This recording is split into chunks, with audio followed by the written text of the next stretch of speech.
Hello ਬੱਚੋ, ਅੱਜ ਆਪਾਂ ਕਲਾਸ 11 ਦੇ 5th ਚੈਪਟਰ ਕੰਪਲੈਕਸ ਨੰਬਰ ਦੇ ਨਾਲ ਜੁੜੀਆਂ ਹੋਈਆਂ ਕੁਆਡਰੇਟਿਕ ਇਕੁਏਸ਼ਨਸ ਪੜਾਂਗੇ ਅਤੇ ਨਾਲ ਦੀ ਨਾਲ ਕੁਝ ਕੁਐਸਚਨ ਜਿਹੜੇ NCERT 5.3 ਦੇ ਵਿੱਚ ਹੋਣਗੇ ਪ੍ਰੈਕਟਿਸ ਵੀ ਕਰਾਂਗੇ।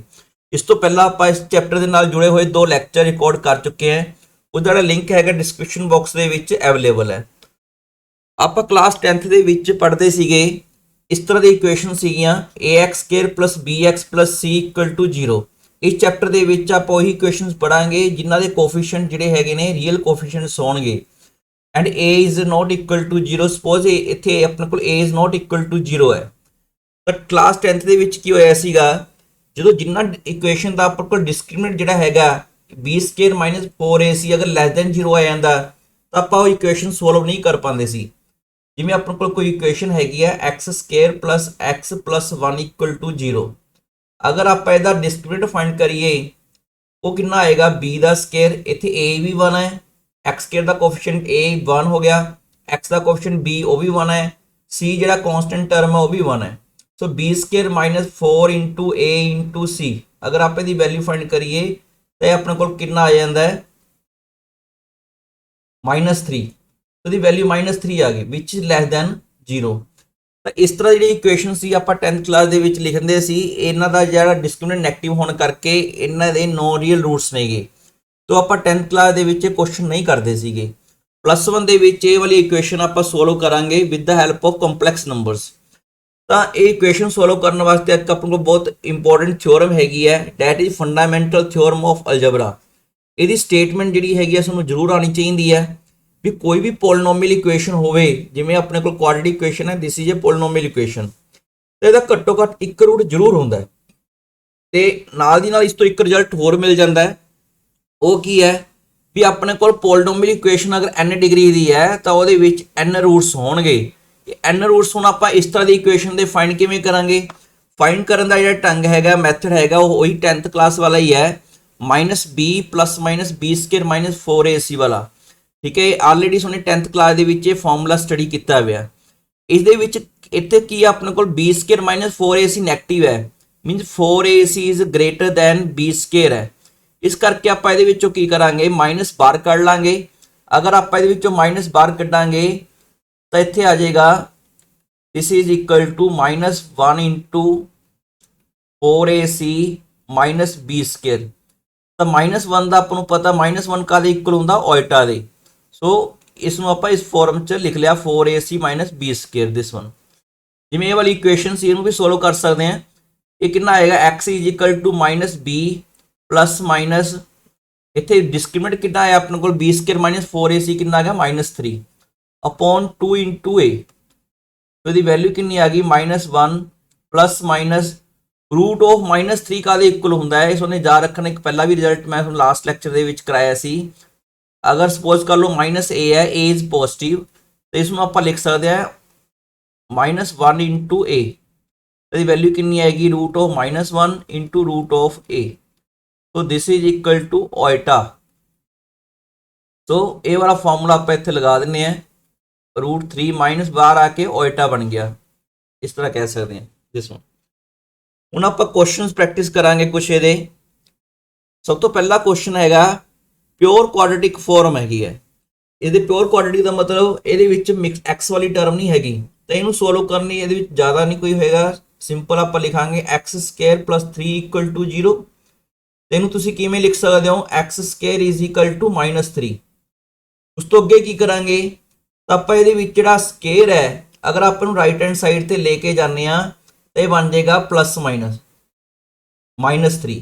ठीक है, ये अपन को ऑलरेडी आप पहला भी पढ़ते आ रहे हैं। ਹੁਣ करना की है, ये माइनस किवें आपां हटाइए, ਉਹਦੇ वास्ते आप जिवें लास्ट क्वेश्चन ਦੇ ਵਿੱਚ ਵੀ ਆਪਾਂ ਕੀਤਾ ਸੀਗਾ फस्ट लास्ट स्लाइड ਤੇ, ਇਹਨੂੰ -3 ओइटा बाहर आ गया। वाई अगर अपने को -√a आ जाता है, √-a आ जाता है, तो यह अपने को बन जाता है दिस वन। एक ध्यान रखना इत्थे a is greater than 0 this one. ਤਾਂ ਇਹਦੇ ਵਿੱਚ ਇਹ ਵਾਲਾ ਫਾਰਮੂਲਾ ਆਪਾਂ ਯੂਜ਼ ਕਰਦੇ ਹਾਂ ਦਿਸ ਵਨ। ਤਾਂ ਇਹਦੇ ਨਾਲ ਆਪਣੇ ਕੋਲ ਇਸ ਇਕੁਏਸ਼ਨ ਸੋਲਵ ਹੋ ਗਈ। ਇਹ ਆਪਾਂ ਪੜਿਆ ਸੀ, ਕੋਈ ਵੀ ਕੁਆਡਰੇਟਿਕ ਇਕੁਏਸ਼ਨ ਹੈ ਇਹਦੀ ਡਿਗਰੀ 2 ਹੈ ਤੇ ਇਹਦੇ ਦੋ ਰੂਟਸ ਹੋਣਗੇ, ਤੇ ਦੋਨੋਂ ਰੂਟਸ ਆਪਾਂ ਫਾਈਂਡ ਕਰ ਲਏ। ਨੈਕਸਟ ਹੈਗਾ एग्जाम्पल हैगी है, ये सारे क्वेश्चन NCERT ਦੇ ਵਿੱਚੋਂ ਲਏ ਗਏ ਨੇ। ਆਪਾਂ ਸਾਰੇ ਜਿੰਨੇ ਵੀ ਕੁਐਸਚਨਸ ਕਰਾਂਗੇ ਉਹਨਾਂ ਦੇ ਜਿਹੜੇ ਕੋਫੀਸ਼ੀਐਂਟਸ ਹੋਣਗੇ A B C, ਜਿਵੇਂ ਆਪਣੇ ਕੋਲ ਇਕੁਏਸ਼ਨ ਹੈਗੀ ਆ, ਜਿੰਨੇ ਵੀ ਆਪਾਂ ਕੁਐਸਚਨ ਪ੍ਰੈਕਟਿਸ ਕਰਾਂਗੇ ਉਹਨਾਂ ਦੇ ਜਿਹੜੇ ਰੂਟਸ ਕੋਫੀਸ਼ੀਐਂਟਸ ਹੋਣਗੇ A B C ਜਿਹੜੇ ਟਰਮਸ ਨੇ ਸਾਰੇ ਦੇ ਸਾਰੇ ਰੀਅਲ ਹੋਣਗੇ। ਤਾਂ ਇਹਦੇ ਵਿੱਚ ਆਪਣੇ ਕੋਲ ਸਭ ਤੋਂ ਪਹਿਲਾਂ ਆਪਾਂ ਡਿਸਕ੍ਰਿਮੀਨੈਂਟ ਫਾਈਂਡ ਕਰ ਲੈਣੇ ਆ। ਡਿਸਕ੍ਰਿਮੀਨੈਂਟ ਕਿੰਨਾ ਆ ਜਾਏਗਾ, ਦਿਸ is b² - 4ac। So b ਕਿੰਨਾ ਇਹਦੇ ਵਿੱਚ 1 ਹੈ, a 2 ਹੈ, ਇੱਥੇ ਆਪਾਂ ਲਿਖ ਦਿੰਦੇ ਆ ਸਾਈਡ ਤੇ, a ਹੈਗਾ 2, b ਹੈਗਾ 1 ਤੇ c = 1 ਹੈ। So this is b² - 4 × a × c। So ਕਿੰਨਾ ਆ ਗਿਆ 1 - 8 - 7 ਆ ਗਿਆ। ਹੁਣ ਜਦੋਂ ਆਪਾਂ ਇਹਦੀ ਇਕੁਏਸ਼ਨ ਸੋਲਵ ਕਰਾਂਗੇ ਤਾਂ ਇਹਦਾ ਸੋਲੂਸ਼ਨ ਕਿੰਨਾ ਆਏਗਾ, x = -b ± √d, ਇੱਥੇ ਲਿਖ ਲੈਂਦੇ ਹਾਂ ਡਿਸਕ੍ਰਿਮੀਨੈਂਟ ਦਾ 2a। ਤਾਂ -b ਕਿੰਨਾ ਇਹਦੇ ਵਿੱਚ 1 ± √−7/2 × a ਕਿੰਨਾ ਇਹਦੇ ਵਿੱਚ 2। ਸੋ ਇਹਦੇ ਆਪਾਂ ਆਲਰੇਡੀ ਜਿਹੜਾ ਇਹ ਫਾਰਮੂਲਾ ਉੱਪਰ ਲਿਖਿਆ ਸੀ ਇਹੀ ਰਿਜ਼ਲਟ ਬਾਰ-ਬਾਰ ਅਪਲਾਈ ਕਰਾਂਗੇ। ਤਾਂ -1 ± √7 × 𝜋/4। ਸੋ ਇਹਦਾ ਸੋਲੂਸ਼ਨ ਆ ਗਿਆ ਆਪਣੇ ਕੋਲ। ਇਸ ਨੂੰ ਪ੍ਰੋਪਰ ਸਟੈਂਡਰਡ ਫਾਰਮ ਦੇ ਵਿੱਚ ਲਿਖ ਦਿਓ, ਰੀਅਲ ਪਾਰਟ ਅਲੱਗ ਕਰ ਦਿਓ, ਇਮੈਜਨਰੀ ਪਾਰਟ ਅਲੱਗ ਕਰ ਦਿਓ। ਤਾਂ ਇਸ ਤਰ੍ਹਾਂ ਦੀ ਜਿਹੜੀ ਇਕੁਏਸ਼ਨ ਹੁੰਦੀਆਂ ਨੇ ਜਿਨ੍ਹਾਂ ਦਾ ਆਪਣੇ ਕੋਲ ਡਿਸਕ੍ਰਿਮੀਨੈਂਟ ਨੈਗੇਟਿਵ ਆ ਜਾਂਦਾ ਹੈ, ਉਹਨਾਂ ਦੇ ਜਿਹੜੇ ਸੋਲੂਸ਼ਨ ਹੁੰਦੇ ਨੇ, ਰੂਟਸ ਹੁੰਦੇ ਨੇ, ਉਹ ਵੀ ਆਪਣੇ ਕੋਲ ਕੰਪਲੈਕਸ ਨੰਬਰ ਆਉਂਦੇ ਨੇ। ਨੈਕਸਟ ਇਕੁਏਸ਼ਨ ਹੈਗੀ ਆ √2x² + x + √2 = 0। ਇਸ ਦੇ ਵਿੱਚ ਅਗਰ ਆਪਣੇ ਕੋਲ ਦੇਖੀਏ ਕੰਪੇਅਰ ਕਰੀਏ ਸਟੈਂਡਰਡ ਇਕੁਏਸ਼ਨ ਨਾਲ, a √2 ਹੈ, b = 1 ਹੈ, c = √2 ਹੈ। ਸੋ ਡਿਸਕ੍ਰਿਮੀਨੇਟ ਕਰ ਲਓ ਪਹਿਲਾਂ, b² - 4ac, ਇਹਦੀ ਵੈਲਿਊ ਕਿੰਨੀ ਹੈ 1 ਦਾ ਸਕੁਅਰ -4 × a × c, ਤੇ ਆ ਗਿਆ 1 - √2 × √2, 2 ਬਣ ਗਿਆ 2/4, 8 ਬਣ ਗਿਆ -7 ਆ ਗਿਆ। ਤਾਂ ਉਸ ਤੋਂ ਬਾਅਦ ਆਪਾਂ ਕੀ ਕਰਾਂਗੇ, ਸੋਲੂਸ਼ਨ ਇਹਦਾ ਕਿਵੇਂ ਫਾਈਂਡ ਕਰਾਂਗੇ, x = -b ±√d/2a। ਤਾਂ -b ਕਿੰਨਾ ਇਹਦੇ ਚ 1 ±√d ਕਿੰਨਾ ਹੈ -7/2 × a ਕਿੰਨਾ ਹੈ √2। ਸੋ ਇਹ ਆਪਣੇ ਕੋਲ, ਇਹਨੂੰ ਅੱਗੇ ਸੋਲਵ ਕਰ ਲੈਂਦੇ ਆ। ਇਹਨੂੰ ਅੱਗੇ ਸੋਲਵ ਕਰੋਗੇ ਇਹ ਆ ਜਾਏਗਾ -1, ਇੱਥੇ ਆਪਣੇ ਕੋਲ a ਦੀ ਵੈਲਿਊ 2 √2, ਠੀਕ ਹੈ। ਸੋ -1 ± √7 × 𝜋 ਅਪੋਨ ਆਪਣੇ ਕੋਲ ਆ ਜਾਏਗਾ 2 √2। ਰੀਅਲ ਤੇ ਇਮੈਜਨਰੀ ਪਾਰਟ ਅਲੱਗ-ਅਲੱਗ ਕਰਕੇ ਲਿਖ ਸਕਦੇ ਹੋ, ਠੀਕ ਹੈ। ਅਗਰ ਤੁਸੀਂ ਨੀਚੋਂ √2 ਹਟਾਉਣਾ ਚਾਹੋਗੇ, ਦੇਖੋ ਇਹਦੇ ਦੋ ਆਂਸਰ ਹੋ ਸਕਦੇ ਨੇ। ਤੁਸੀਂ ਇਹਨੂੰ ਇਸ ਤਰ੍ਹਾਂ ਵੀ ਲਿਖ ਸਕਦੇ ਹੋ, ਇੱਥੇ ਆਪਣੇ ਕੋਲ ਰੀਅਲ ਪਾਰਟ ਅਲੱਗ ਕਰ ਲਿਆ, ਇਮੈਜਨਰੀ ਪਾਰਟ ਅਲੱਗ ਕਰ ਲਿਆ, ਇਹ ਵੀ ਆਂਸਰ ਠੀਕ ਹੈ। ਅਗਰ ਥੋੜਾ ਹੋਰ ਮੋਡੀਫਾਈ ਕਰਨਾ ਹੋਵੇ ਤਾਂ ਇਸ ਨੂੰ ਆਪਾਂ ਲਿਖ ਸਕਦੇ ਹਾਂ -1 𝜋/√7। ਤਾਂ √2 ਨਾਲ ਇਹਨੂੰ ਮਲਟੀਪਲਾਈ ਕਰ ਦਿਓ, ਨਿਊਮਰੇਟਰ ਨੂੰ ਵੀ √2 ਨਾਲ ਮਲਟੀਪਲਾਈ ਕਰਤਾ, ਰੈਸ਼ਨਲਾਈਜੇਸ਼ਨ ਕਰਤੀ। ਤਾਂ ਦਿਸ ਇਜ਼ -√2 ± √14, ਠੀਕ ਹੈ। ਇਹਦੇ ਨਾਲ ਮਲਟੀਪਲਾਈ ਕਰਤਾ, ਇੱਥੇ ਆਪਣੇ ਕੋਲ √2 ਨੂੰ ਦੋਨਾਂ ਨਾਲ ਮਲਟੀਪਲਾਈ ਕਰ ਦੋਗੇ। डिनोमिनेटर च कितना आ गया 2 √2 × √2, √2 × √2 2 बन गया, 2/2 4 आ गया। इस फॉर्म च भी आंसर लिखा जा सकता है। This one. नैक्सट क्वेश्चन करते हैं। नैक्सट क्वेश्चन जिहड़ा हैगा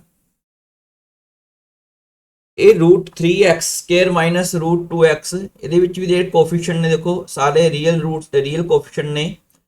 ਤਾਂ a ਦੀ ਵੈਲਿਊ ਹੈਗੀ ਆ √3, b ਦੀ ਵੈਲਿਊ ਹੈਗੀ ਆ -√2, c ਦੀ ਵੈਲਿਊ ਹੈਗੀ ਆ 3√3। ਸਭ ਤੋਂ ਪਹਿਲਾਂ ਆਪਾਂ ਕੀ ਕਰਨਾ ਹੁੰਦਾ, ਡਿਸਕ੍ਰਿਮੀਨੇਟ ਫਾਈਂਡ ਕਰੋ, ਡੈਟ ਇਜ਼ b² - 4ac -√2 ਦਾ ਸਕੁਅਰ -4 × a × c। तो दिस इज √2 ਦਾ ਸਕੁਅਰ ਆਪਣੇ ਕੋਲ 2 ਬਣ ਜਾਏਗਾ, 4/3 12, 12/3 36। तो दिस इज -34 आ गया, ਲੈਸ ਦੈਨ 0 ਆ ਰਿਹਾ। ਤਾਂ x ਦੀ ਵੈਲਿਊ ਕਿਵੇਂ ਫਾਈਂਡ ਕਰਦੇ ਹੁੰਦੇ ਆ, ਫਾਰਮੂਲਾ ਸੇਮ ਬਾਰ-ਬਾਰ ਉਹੀ ਯੂਜ਼ ਹੋਏਗਾ ਫਾਰਮੂਲਾ, ਇੱਕੋ ਹੀ ਫਾਰਮੂਲਾ ਆਪਣੇ ਕੋਲ ਇਹਦੇ ਵਿੱਚ ਆ ਜਿਹਦੇ ਹੈਲਪ ਨਾਲ ਆਪਾਂ ਇਕੁਏਸ਼ਨ ਸੋਲਵ ਕਰ ਰਹੇ ਹਾਂ। -√2 plus minus root minus 34 divided by 2 into a. तो इन इक्वेशन को मैं सोल्व करोगे, इतने आ गया माइनस, इतने ओल्टा रह गया, सॉरी ओल्टा अपने को बाद में लगेगा। ये कितना बन गया प्लस 2 प्लस माइनस रूट 34। अगर माइनस हटाना हो तो अपने को ओल्टा बाहर आ जाएगा। ठीक है, दिस इज द आंसर। इनू स्टैंडर्ड फॉर्म दे विच लिख दो। अगर तुसी इहदी रैशनलाइजेशन करनी है तो वह भी तुसी करके आंसर लिख सकते हो, जिवें लास्ट क्वेश्चन दे विच कीता सीगा। तो ये अपने को आंसर आ गया। नैक्सट क्वेश्चन है, ये अज के लैक्चर का अपने को लास्ट क्वेश्चन होएगा। तो इस दे विच की अपने को गिवन की है हेयर ए कितना है 1। अगर इनू थोड़ा जिहा सिंपलीफाई कर लीए, इनू रूट 2 ना मल्टीप्लाई कर लीए तो आप लिखांगे root 2x square plus root 2x plus 1। इस दे नाल इक्वेशन थोड़ी जी सिंपल हो जाएगी, अपने को फ्रैक्शन जिहड़े हैगे खत्म हो गए। तो फिर आप इत्थे की लिखांगे ए की वैल्यू कितनी है रूट 2, बी की वैल्यू कितनी है रूट 2, सी की वैल्यू कितनी है 1।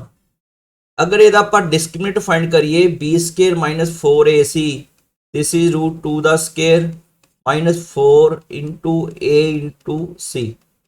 तो this is nothing but root 2 आ जाएगा, स्केयर आ गया दिस वन। उस तो बाद आप की करना हुण ये सोल्व करने वास्ते फॉर्मूला सेम बार बार वही अप्लाई हो रहा है, plus minus root of D upon 2a। B कितना ये रूट 2 है, plus minus root of D 2 minus 4 root 2 upon 2a। A कितना ये सॉरी इतने 2 लिखना सीगा, 2 रूट 2 बन गया। हुण इनू अगे किवें सोल्व कर सकते हो, जिन्हों आप सोल्व करना है देखो ये देखो वैसे तो आंसर इस तरह भी लिखा जा सकता है, इनू आप अलग अलग करके लिखांगे तो कितना आ गया minus root 2 upon 2 root 2 plus minus इत्थे अपने को एक प्रॉब्लम हैगी आ, ये अपने को देखो ये वाला जो 2 हैगा, ये 2 हैगा it is less than 4 root 2, इस तो लैस वैल्यू हैगी है। आप पहला माइनस इनू आप लिखांगे ओल्टा बाहर कढ़ लांगे, तो इत्थे आप किवें लिखांगे 4 रूट 2 माइनस 2, ये ना ओल्टा बाहर आ गया। जिवें स्टार्टिंग दे विच ये चीज़ मैं दसी सीगी, अगर अपने को B square minus 4ac it is less than 0 हुंदा है तो अपने को आपां की करांगे माइनस बाहर कढ़ लिया करांगे। तो माइनस बाहर कढ़न तो बाद कितना बन जाएगा, जिवें एक क्वेश्चन दे विच सीगा, मैं इत्थे लिख देना साइड ते 2 माइनस 4 रूट 2 है, तो ये तुम लिखोगे माइनस 1 इंटू 4 रूट 2 माइनस 2, इस तरह लिख लिया। तो माइनस 1 का अपने को ओल्टा बन गया। सो ये वाला रिजल्ट आप इत्थे यूज किया है इस वन। सैकेंड पार्ट की करोगे इस तो बाद, तो इत्थे अपने को जो डिवाइड करांगे ये कितना आएगा 4 रूट 2 माइनस 2 अपॉन 2 रूट 2, इत्थे ओल्टा आ गया। ये आंसर भी ठीक है, जो थोड़ा होर चेंज कर दिए देखो उपले वाले पार्ट के विचों अगर आप 2 कॉमन कढ़ लीए तो कितना बन जाएगा, इत्थे रूट 2 नाल रूट 2 कैंसल ही हो गया, this is 1 upon 2 plus minus इस तो बाद ओल्टा, ये 4 रूट 2 दे विचों 2 कॉमन कढ़ लिया, अगर 2 कॉमन कटोगे बाहर रूट 2 आएगा, अंदरले पार्ट दे विच कितना रहेगा 2 रूट 2 माइनस 1, 2 रूट 2 ना रूट 2 कैंसल हो गया। तो ये आंसर अपने को प्रॉपर फॉर्म दे विच आ गया। तो this is all about today's lecture. ये बहुत शॉर्ट जिहा लैक्चर सी ते बहुत ईजी लैक्चर है, तो आई होप कि तुहानूं लैक्चर समझ आया होएगा। तो thank you and please subscribe the channel. Thank you.